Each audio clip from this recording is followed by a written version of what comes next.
part one.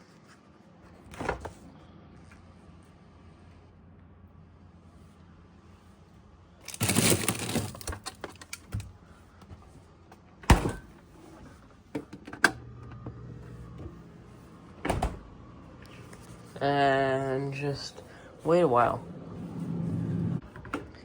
Next, you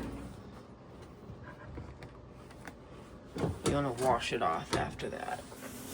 Make sure it's on the bottom so it really gets all of that.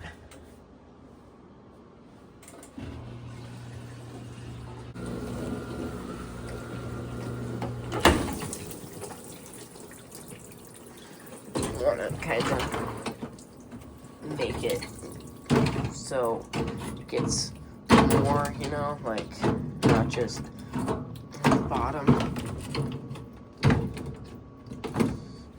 That's good.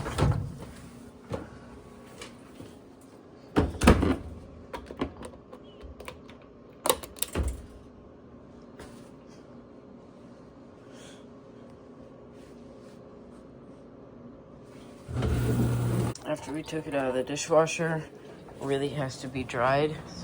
So